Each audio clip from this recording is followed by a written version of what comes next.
All right, g'day everyone and welcome to Department of Education, Victorian Department of Education and Training's collaboration with Microsoft on remote learning webinar number 6. So this is teacher collaboration in Microsoft Teams. My name is Troy Waller. I am a learning delivery specialist from Microsoft Australia Education, which is a kind of fancy way of saying that I am a former teacher.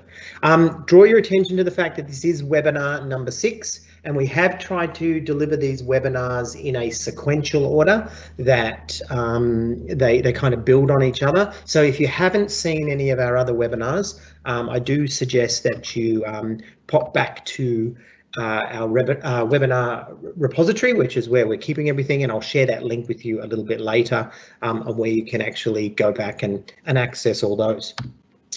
Want to draw your attention to, again, the launch page, landing page, launch page for Microsoft Remote Learning in Australia. It's aka.ms/Microsoft Remote Learning. So please jump in there and have a look. There's some stuff there for teachers, school leaders, IT professionals, etc.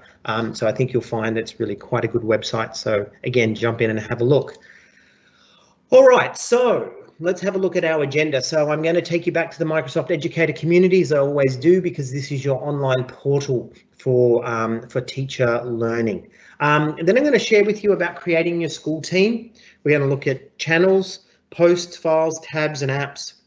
We're going to talk about how you manage your team, talking about setting notifications, Teams meetings, next steps, and then of course we'll end with a bit of Q&A. And I'll try to remember to stop working through this webinar as well to sort of field some questions. This webinar is different to the others because this is actually looking at a whole school approach to using Teams. In our first webinar, where we looked at Teams for a class, it was really sort of individual teachers with individual classes, whereas this is all about how you as a school are going to communicate with each other in terms of staff, right? So your staff, teams, file sharing, all that kind of thing. Because the thing that struck me is for a lot of schools, when you start working from home and working remotely, you're going to lose access to your shared drive. So what happens with a lot of schools is they've got this shared drive, whether it's called Q drive, P drive, Elemento, whatever drive, and you've got that drive, and on there all the files and folders that everybody sort of has sort of built up over the years. And oftentimes it's a bit of an Amazon jungle of files, but you probably know exactly where the things you want are living and how to access them. But once you leave that school environment, then for most people, those shared drives don't have any sort of remote access. So I'm going to share with you today about how you could possibly build an environment in the cloud that everybody could access. So if you are a school leader, if you are, an AP or a principal or a curriculum coordinator, please pay close attention because this is for you. If you're not, then I do suggest that you certainly tune in, pay close attention, because I'm going to show you how you can use it as a teacher, but I want you to share this one, definitely share it back to your principals and vice principals, etc., just to those key decision makers in your school, because I think this is really going to make a big difference to you. Because otherwise you're going to be isolated from your files, isolated from staff. So I really want to share with you some of the cool things you can do. All right, so remembering that our landing page for online PD is education.microsoft.com. education.microsoft.com. Really quickly, and I mean really quickly, I am going to take you in and show you this here. Remember, we've got the courses that live in here. We've got learning paths, which are groups of courses as well. Don't forget to sign in, so it'll keep a record of all the online professional development that you do. I do want to remind you, when I click here on Browse Courses and I come in here and I type in Teams, because that's what we're focusing on today, this course here, Collaborate Faster Using Microsoft Teams for Higher Education Staff. I know it says higher education staff, but there's some really good stuff in there for us in K-12 as well. All right, so that's the course that I want you to visit at the end of today, because a lot of what I'm talking about today is actually referenced and resourced on there. There's also some other really good courses. There's one here all about Teams, which is looking at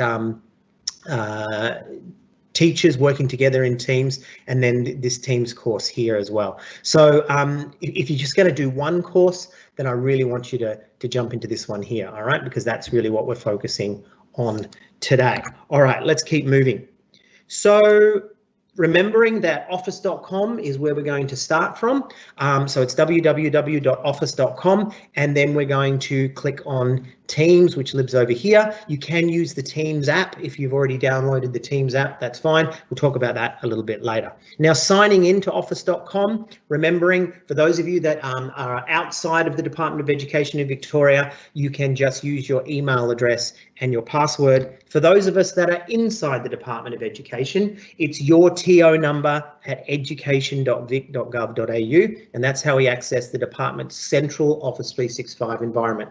If you're in a department school that has their own 365 environment, then you're possibly going to just use your normal email address, whatever you use for school. But if you're using EduMail and you're using the department central tenant, then you sign in using your TO at education.vic.gov.au. And again, that will bring you back to this start page here, office.com. Okay, so let's talk about the hub, okay, which is Teams. And if you've done my first webinar, we sort of went through this a little bit before and talking about students, but for us as teachers, it's still very much the same environment. We're just going to use it differently. So we can still have calls, video calls and voice calls. We can have chat, of course, and we can also set up our Teams environments, and that's what we're going to look at, as I said, today. You can bring your whole Office 365 experience into Teams. Remembering I did that webinar for you on Office 365. I think it was our second webinar, maybe our third, and we talked all about how all the apps and everything that we love about Office can actually come inside of Teams. We'll have a little bit of a look at that again today.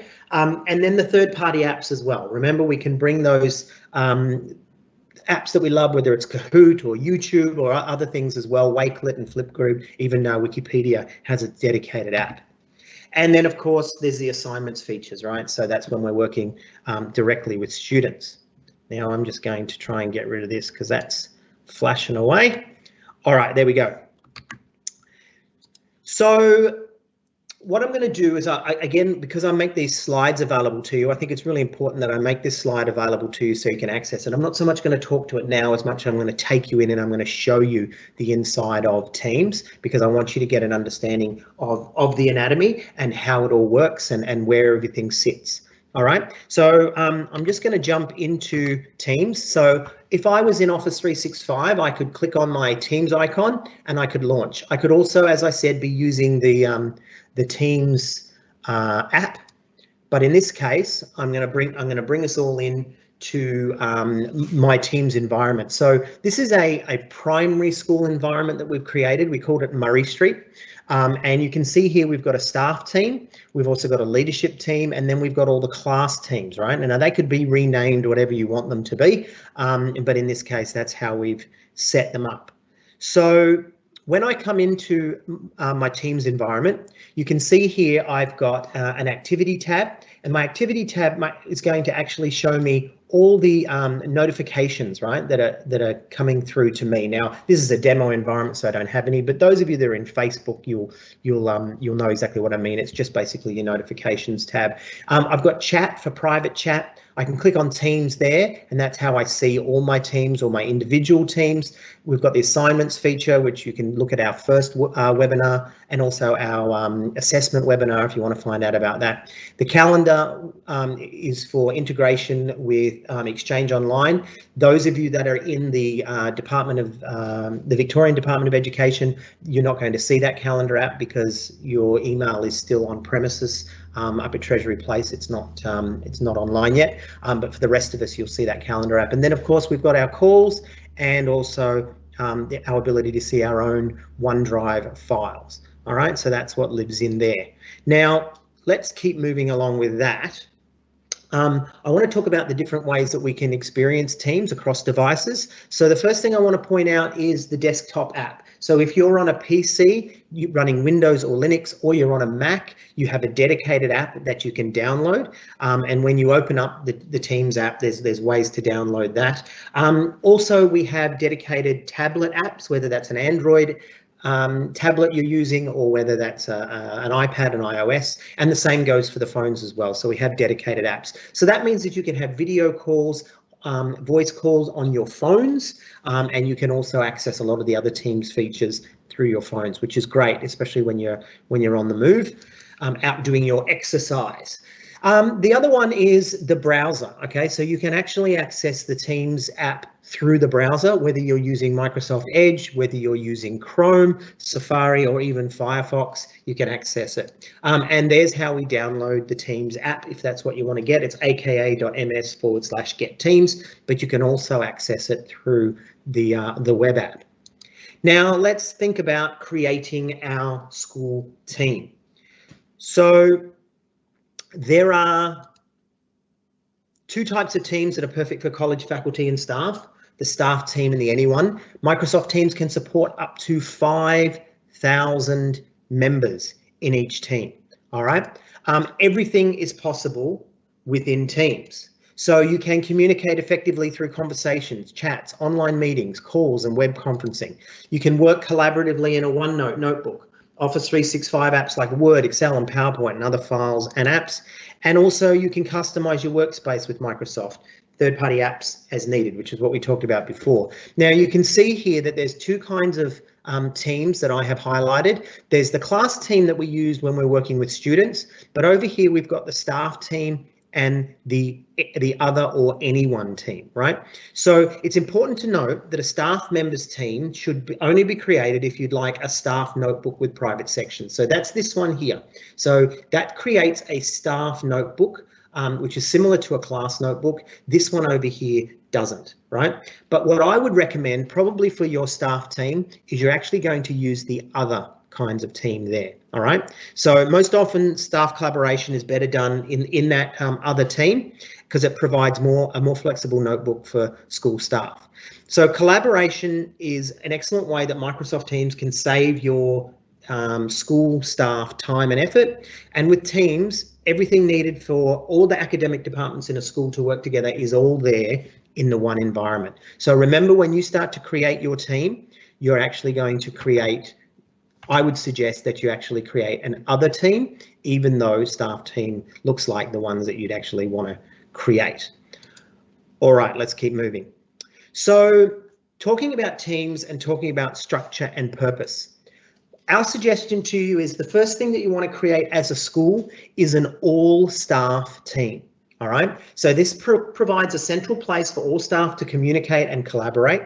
It provides a location for secure file storage and sharing, and it gives you channels to focus on with different domains of interest. So the first thing we want to create is an all staff team. Our next recommendation to you is that you probably want to create a leadership team as well. So this is a separate team away from the all staff team. So that provides a central place for all leadership to communicate and collaborate. It provides a location for sensitive file storage and sharing away from the rest of the school. And you can also have private channels to ensure confidentiality and specific topics. And then the last thing you're going to want to create is your class teams, right? So again, go back to our first session to learn all about class teams, but they provide a central place for personalized teaching and learning. They provide a location for curriculum resources, learning engagements, etc. All right. And as you can see there, support the distance and online delivery of curriculum. The other thing too is, and this is more sort of technical, but you have the full Office 365 aggregation, Groups, SharePoint, OneNote, OneDrive, Stream, and Planner all in there as well, but it's cloud-based, and that means it's accessible anywhere on any device. So you don't need to be near to the school, and people can be collaborating and sharing just like we've seen in our other workshops, but they can be doing that as a team of staff rather than talking about working with the kids. And then there's full enterprise security and compliance as well. So there's all that sort of techie stuff down there, which shows that it's actually very, very secure. All right, now the other thing we've got to think about is channels, right? So what I might do before I jump into that, I might just take you into the team, and I'm going to show you here. This is the staff of Murray Street team. So this is that first one that we created. All right, and you can see that when we go into the staff of Murray Street, down here, I've got channels. Now, when we built this is just a demo. There is no Murray Street Primary, or if there is, it's got nothing to do with us. And you can see there that I built these channels, and they largely reflect what a shared drive at your school might look like. All right, so we've got an AEU channel, we've got the ES staff, which is our support officers, we've got facilities and grounds channel, library, parent communication, etc. All right, and so all these different channels, when we click on them, so for example, if I come and click on, let's go into grade 6. So if I click on year 6, you can see that there's a chat that's going on in here. All right, so everyone can chat with each other that are following along in year 6, and then we've also got the ability to store our files. All right, so if I'm looking for anything to do with year 6, I can jump in there and I can see all my files. Now remember, once upon a time, this would have been kept on your shared drive, but now it's kept in the cloud. So it's wrapped in Teams, it's wrapped in the chat, and all that cool stuff that we can do with Teams, but it's accessible from anywhere. And you can see up here as well for grade 6, I've got their grade 6 compass page. I can also have the curriculum documents. I could also have other Word documents and other things that I can bring in as well, but we'll talk about that a little bit later. So what it looks like though is to add a channel, all we need to do is just click on these ellipses here, and then we come down here and we click add channels. So I want you to think of channels as a place for large bodies of work or specific needs or topics. Each team starts with a general channel. All right, every channel comes with its own conversations and post tab, files tab, and apps, which is what we just looked at then. And the general channel in a staff member's team will also have a staff notebook, but if you create an anyone team, that won't be there. So working with channels, you can easily add more channels to your team as needed. So what you can see here, you just click on the ellipses and you just add channels, and you can build that out as you need it. All right, you then need to name your channels, and you notice that when you create a channel, each channel automatically comes with that posts tab up here so that we can have conversations in each channel. So that means that our year 6 conversations are moved away from our year 1 conversations, but because we are here in a whole staff team, if I'm in year 6 and I want to see what year 5 are doing or have a conversation with them, it's easy for me. I can jump straight into that channel. So it's not about having separate places away from each other. It's about having separate places that we can all access. So it's the best of both worlds. All right. Now I mentioned before we've got the files tab, you know, and the place for additional apps. And so maybe your team, your year level team, whether that's grade 6 or grade 1, they're looking to develop a new course of study, and the channel is a great way to keep that all separate from everybody else, but also easily accessible from everybody else. And so everyone that can see it is now able to weigh in on that, right? But the other thing too is there's a lot of channels here, right? So you may want to hide some of those channels because they're not relevant to you, all right? So all you do is you just click on the channel, and you can see I've got a little bit of a box up here, but I'd click on the channel and then I can hide that channel, all right? So if I come back into my real team, what I can show you is if I wanted, let's say I'm in year 6 and year 1's not relevant to me, I can click on that button there, and then I hide that channel, right? And I hide all the irrelevant channels to me, all right? But what I can also do, and this lives down in hidden channel, if it is relevant to me, I can click back and I can put it as show, and then it'll appear in my list. So even though we've got all these channels, for me as a teacher coming in, not all those channels are going to be relevant. That's fine. I'll just hide them. All right, so it's really important to know that while we have a lot of channels, we don't necessarily have to see them or, you know, or be confused by too much that's going on. All right, let's keep moving. So in terms of the staff of Murray Street, this is the way that we set this up, right? So we set it up as having all these channels that are relevant to the different domains in the school. So you can see we've got things like the consultative committee, the staff association, the well-being committee, maybe called a PLT, English, etc. So even though I am part of the year 1 team, I may also be part of the well-being team. I may also have something to do with the library, etc. And so, you know, I want to make sure that I keep those files shown. Now, most of this I'm sharing with you so you can have the slides and go back and use these as references. But you can see here I've actually given what the channels are for and what their purposes are for. Now you don't have to recreate, when you create yours, you don't have to recreate it like this, all right? You can just use this as a template from which to jump from, okay? But when we look at the leadership team and the leadership channels, you can see there we've got things like finance and human resources and these kinds of things. And a lot of those teams can actually have hidden channels. And let me show you what I mean by that. So when I come into my leadership, okay, now you can see these are actually private channels, which means that only people that I invite into those channels can actually access them, because they may have very sensitive files and sensitive data in there as well.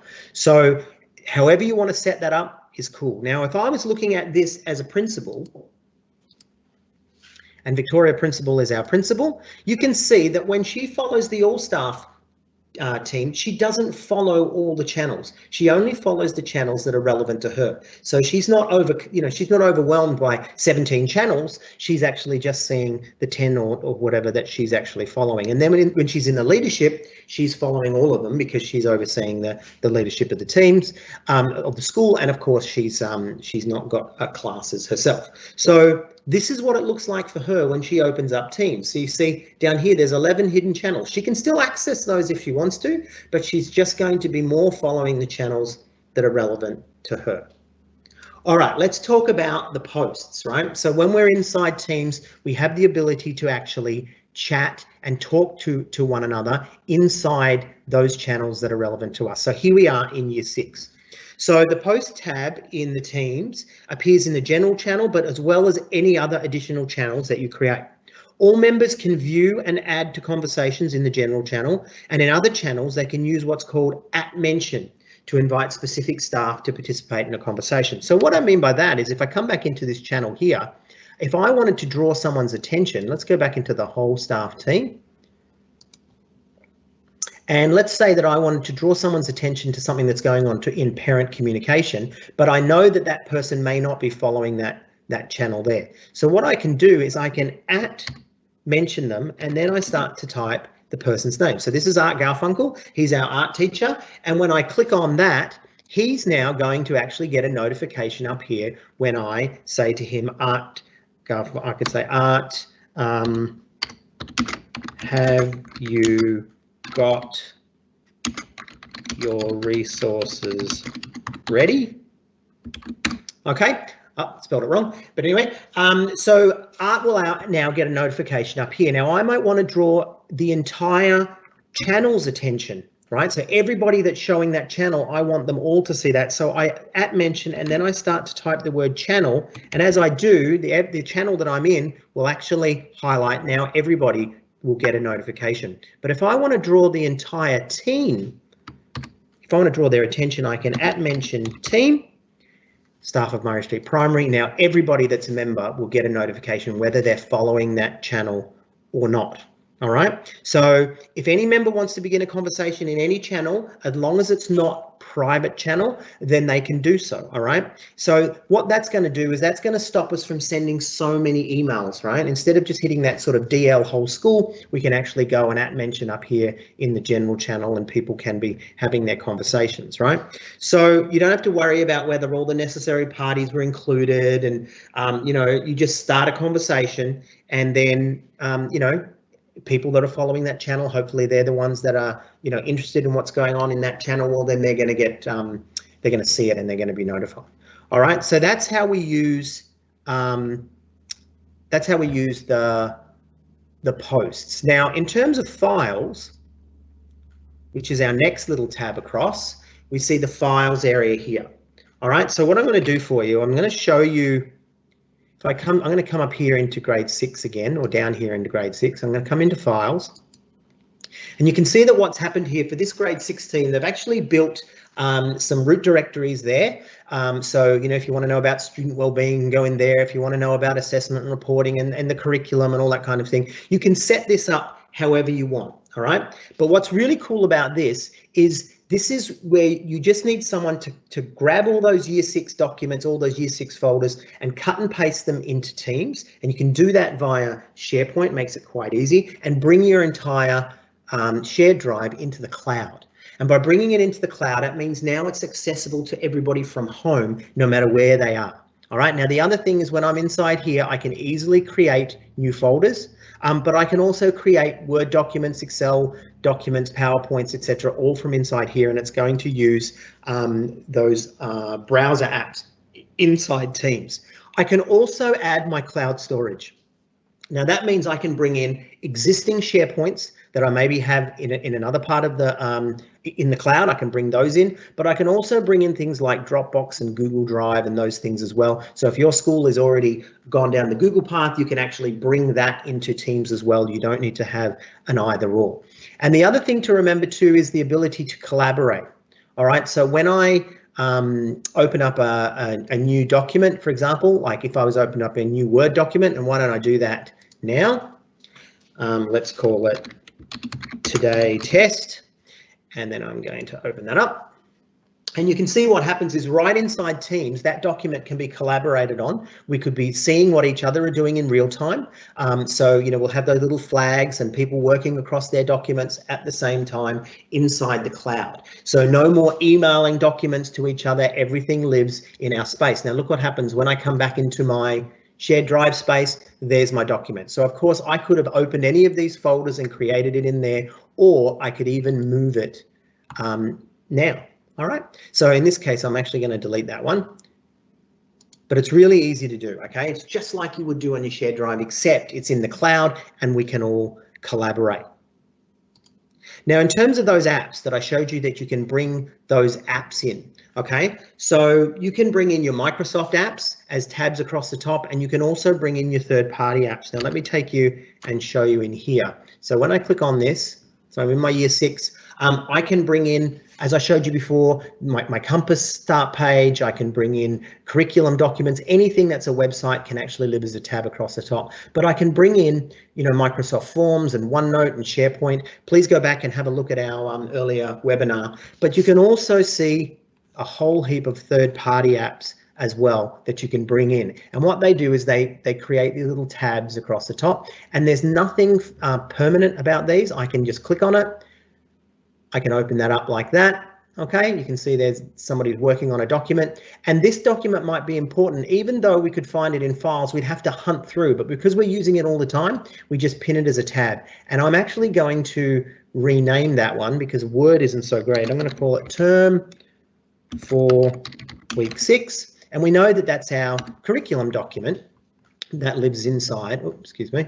That's our curriculum document that lives up at the top there. And then, you know, when we've had enough of it, that's okay. We can just remove it. Okay, let's keep going. So managing your team, this is really important, all right, because this is what you will need to be able to do to make sure that everyone has the best experience. So again, what we do is we come over to these ellipses here, we click on Manage Team, and then it opens up our management portal.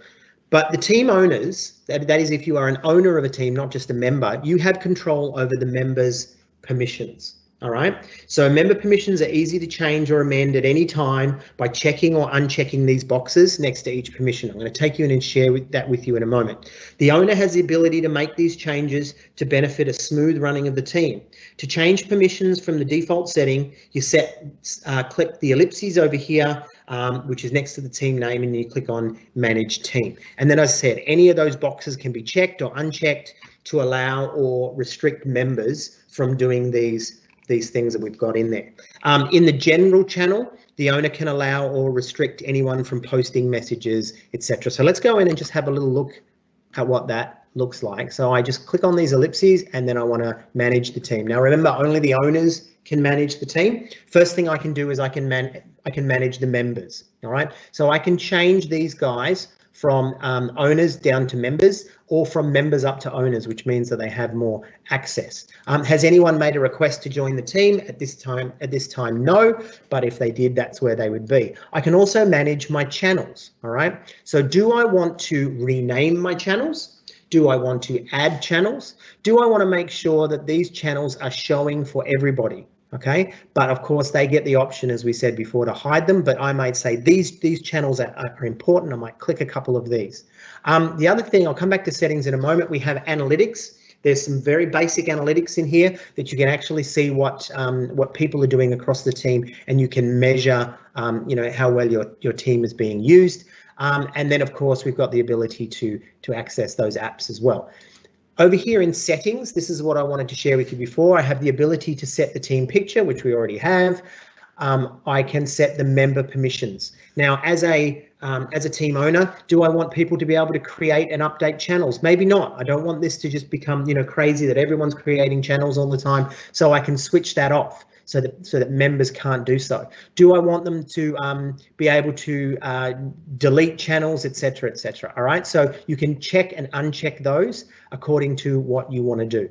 Guest permissions. Guests are people outside your organisation. In the Department of Education, that has been disabled, so you can't bring guests. But if you're in an independent or Catholic school, you may find you can bring your parents in to different teams. At mentions, so being able to at mention, which we looked at before, you can turn that on or off. You can also set a team code, which means that you can email that to people or make it available to them in some other way, and then they can actually punch that code in. We don't have to add everybody. And then of course we've got the controls over the emojis, the giffies, stickers and memes, and that kind of stuff as well. All right, so that's your settings for the entire team if you're an owner. All right. So the other thing is notifications, because the thing is teams can get very noisy, right? Just like you can get bombarded with emails, you can be bombarded with Teams notifications. So we want to be able to minimize all that unnecessary noise and make sure we're only getting notifications that are relevant to us. We want notifications from the channels that we follow and not from everything else, but settings should be personal. So there's a few policies that you can set as an owner, so that, as a Teams manager, so that it can so that everybody, the notifications are set, but really it needs to be done at a personal level. So let me show you how you do that inside Teams. So when you are inside Teams, you come up here to your little profile icon, and this is where you download the app, by the way, if you want the desktop app or the mobile app. But we're going to click here on settings. Here's where you can set your dark mode, high contrast mode, or default mode, but we're going to go over here to, and the other thing too is set your language, and I do suggest that you set your language to English Australia, but we're not going to restart. And then you come in here to notifications. Now, my suggestion, and this is just my suggestion, is that you reduce these. Certainly you don't want to be getting emails every time something happens in Teams. What I've done in my personal Teams notifications is I have made sure that everything is at the lowest, right? So either a banner or only show in feed. And then when it comes down to the missed activity emails, set that as daily, which means once a day you will get an email telling you the things that you missed in Teams.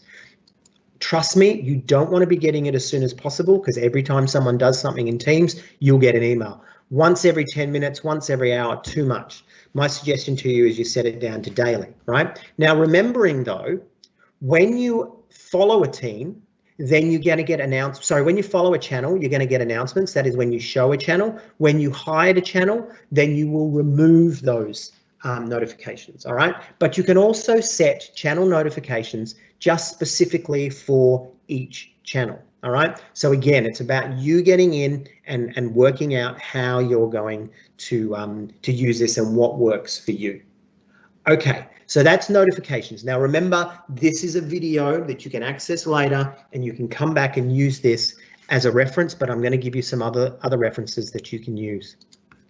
Let's talk about team meetings. Now remember, Teams has a video platform as well. Okay, so it has video calls that you can schedule, and that you can also start from within Teams. all 250 staff can have a video on at once. So if you've got 250 teachers in your school, they can all be in the same video call. All right, now you can see here we've got 4 people on the screen. What's just been announced is you can now have 9 people on the screen, 3 by 3 at once, and everybody else will actually sort of fall down here. And as people talk, then they will move into view, and you can also pin people as well. Now you can have a Teams meeting by scheduling a meeting, and you can also mute participants. You can change people's status. You can downgrade them to attendees, or you can upgrade them to presenters, so they can get in and access that. If you want to see demos of what the Teams calls look like, please go back to the first webinar and have a look at that. But it's a great platform. I like to joke that it's Skype on steroids because it's a much more powerful platform. You can record your meetings, so if people are away, if you started a meeting, and I'll show you what I mean. If we start a meeting over here in, let's start one in the year 1, so let's say our year 1 team are having a video, the video meeting, they can just come down here and click on that. That's gonna, you're gonna see me appear in a minute. Oh, I've got my camera's actually at the back. Let me turn that around. There we go. So there's me, and then I can meet now. So when I start my meeting, I would actually see everybody across there, not just myself, everybody that's in the meeting. Now, if you don't mind, I'm going to turn my video off, but I want to share with you some of the cool things you can do. So you can share your screen, so you can share whatever you're previewing, whether that's a Microsoft Whiteboard, whether it's your desktop, whether it's PowerPoint slides, that can all be shared.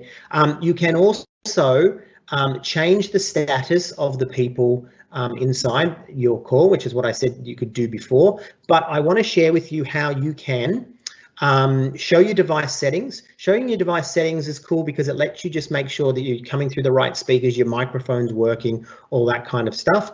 I can also show the meeting notes, so we can actually start taking notes specifically for that meeting.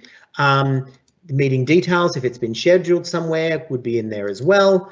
And I can also, as I said before, I can also start recording that meeting. All right, so that meeting is now, well, in a moment, you see it's going to kick in, little red light's going to come on, and then it's actually going to start recording. And then what will happen is at the end of that meeting, that recording will live inside my Teams channel. We've got chat as well, so we can have real-time chat whilst, back channeling while the meeting's happening. And if I stop that video now, forgive me, stop that recording. Yep. And now when I hang that up, I'm going to say that was great. I really don't know, but I'm going to pretend it was. Come back into my Teams. You can see in my Teams channel, the recording has stopped, and now that meeting is actually being saved into Microsoft Stream. So I can access it through Stream, which lives in Office 365, or I can access it right from inside the Teams channel here.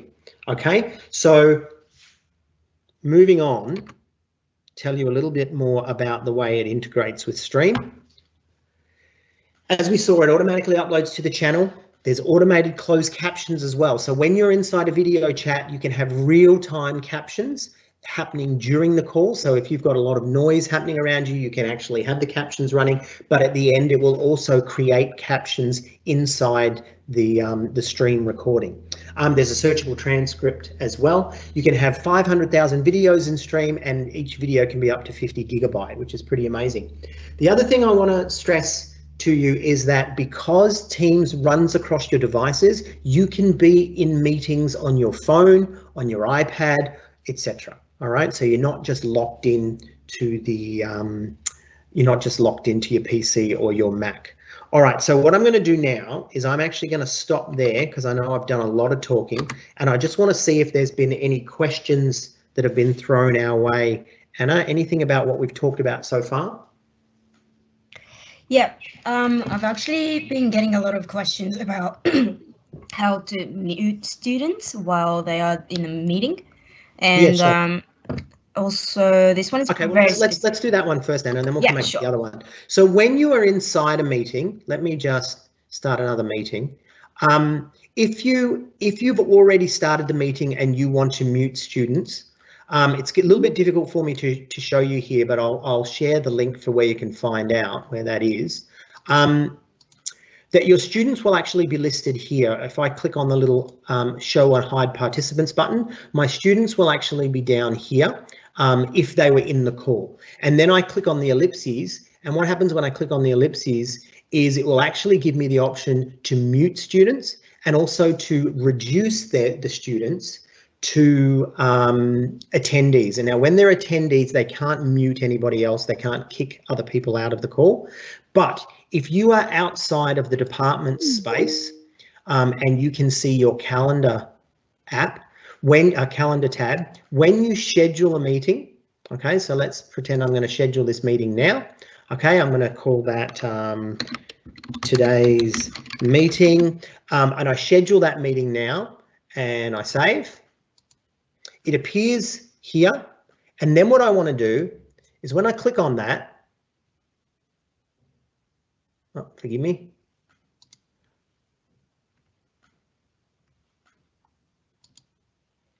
Sorry about that. What happens is I can go back into that meeting and then I can actually set the status of the people that are coming into that meeting. But what I'll do is I'll share a link with you about how you can actually do that. But for most of you inside the department, you're not able to do that because you haven't got the calendar app running. Anna, next question.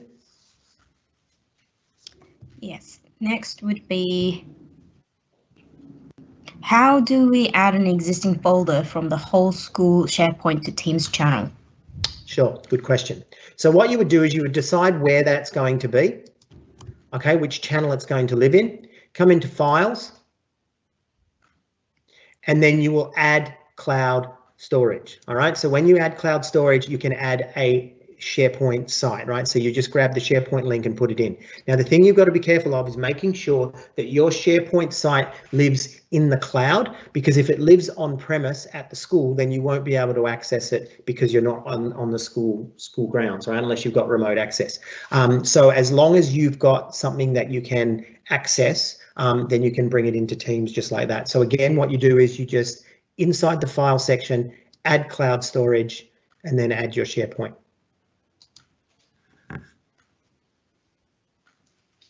Alrighty, next up would be, is there a way to do an audio only call with your whole class because they don't want to be, they don't want the students to be able to turn the camera on? As far as I know, if you were to, you can actually do, if you've got telephony set up by your school through Teams, then you can just do voice only calls. However, most of you are not going to have that. So yeah, so when you come into a video, when you come into a call, the students have the option to turn their video on and off. Sweet. Alrighty, next would be, are the captions translatable in other languages? At the moment, no, but it's definitely on the roadmap that soon we'll have real-time translations in the video calls. Alrighty. When you stop the recording, can you title or rename the meeting that was recorded? You can, but you need to go into Microsoft Stream to do that. But just remember that when you look at it in the channel, so if we come back in here into our, actually we're in year one for that video chat, weren't we? It's just gonna be called meeting here. But if I was to open that in Microsoft Stream and letting that load, that's when I have greater control, and that's when I can rename and edit and do all those kinds of things as well. Alrighty. So next one is a good one. I would like to invite a guest speaker to our Teams meeting. Can you invite an external person? That depends on your 365 tenant and how that has actually been set up. So what I mean by that is the department has disabled you being able to invite guests into Teams meetings inside the channels, but if you're on an independent school or a school that has decided to run their own tenant, then that certainly can be done. All right, next one is a good one as well. When you schedule a meeting, is there a way to easily invite all the members of a channel without having to type them in individually? Yeah, definitely. So if I wanted to schedule a a meeting. So let's go into calendar. So remembering, if you're in the department tenant, you're not able to do this, but for the rest of us, we can. What you do is you just make sure that you add the meeting to the correct channel. Just in here and add channel, and then it will actually appear. And then all the students inside that class team, this won't work for your staff team, but all the students inside that class team, it will appear in their Outlook folder, in their Outlook calendar, I should say, ready for them to join. So if you want, though, to draw staff attention, then you're probably best to actually throw in your DL groups or your individual staff members in through there. Alrighty, so if you record an online video call, can you save it? Can you download it? Yep, sure. So that's what we just looked at before. So when you open it in Stream, it can be downloaded, but only by the team owner. Alrighty. Okay, so this is very similar to earlier question as well, but I don't want students to ever have their video enabled. Can I disable it? At the moment, no. Yeah. Alrighty. Sorry, there's just so many questions. Sure. Actually, let me clarify on that one. There are policy settings that can be done by the person that manages your team's portal. So that's probably, if you're in a department school, that's going to be people in the department. So they could disable video chats for students, but that would disable the audio chat as well. But at the moment, they haven't done that. So at the moment, if you're inside the Office 365 tenant of the department, then definitely it's the video is accessible to everybody. Okay. Could we stop students scheduling meetings? Now we can't do it, but students can, so they are doing it. Yeah, right. Okay. So again, that's the department decision around, what's enabled and what's not. We are currently working on policy recommendations to tenants around setting these kinds of things up. So watch that space and reach out to the IT department at your school, and we will be publishing those whole school policies very soon. Alrighty. Ooh, this is a good one. Can you import an existing file structure into a channel? No, but what you can do is you can recreate that, right? So let's have a look. So if I'm inside here and then I wanted to go into my file section and I want to upload, there you go. You can bring in an entire folder, right? So if you have that set up somewhere, you would bring the root directory and bring that in like that. Okay, so the answer is yes, but you just have to fiddle with it a little bit, if that makes sense. Alrighty. Now, what would be the next question? Can you delete a meeting in Teams? To clarify, once it has been deleted on Streams, can you remove that post from the Teams page? Well, good question. So when you remove it from the from Stream, it is no longer accessible in here. All right. So what you'll find is there may be for a little while there may be sort of a relic there, but it's not accessible. So you are in essence removing the meeting, even though the post may sit there. All right. This will be a little bit of a recap. But how do I link my class notebook to my team? How do you link your class notebook to your team? You can't link your existing class notebook, okay? Mm-hmm. What you can do, though, is you can create a new class notebook and bring in all your materials over. Let me share with you, there's a really good link for you, and that is, just come into your favorite browser and you can say, I just do it like this. I look up this article like this, existing class notebook in Teams. Okay, and then you can, there's an article comes right up the top there, set up a class notebook in Teams using existing content, right? So, or add an existing class notebook to Teams. Those are the two articles that we'll talk you through. It's a little bit fiddly, but not impossible.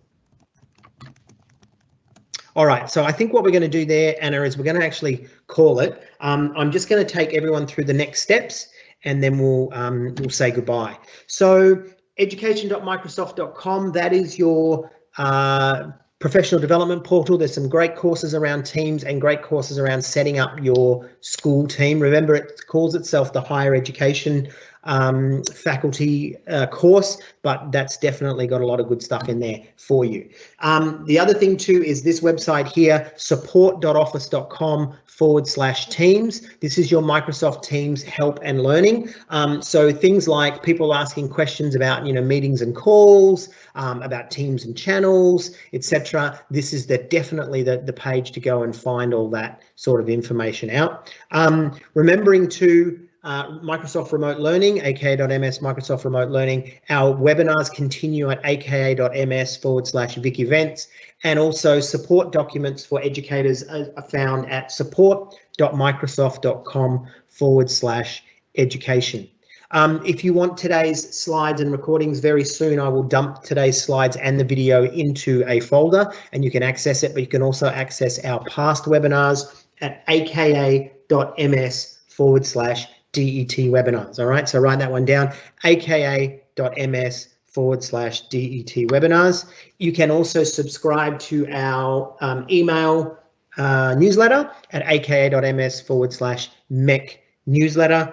And if you want to reach out to me, you can find me on LinkedIn, Twitter, and also on Facebook. Just look Troy Waller Microsoft, and you'll certainly find me easy enough.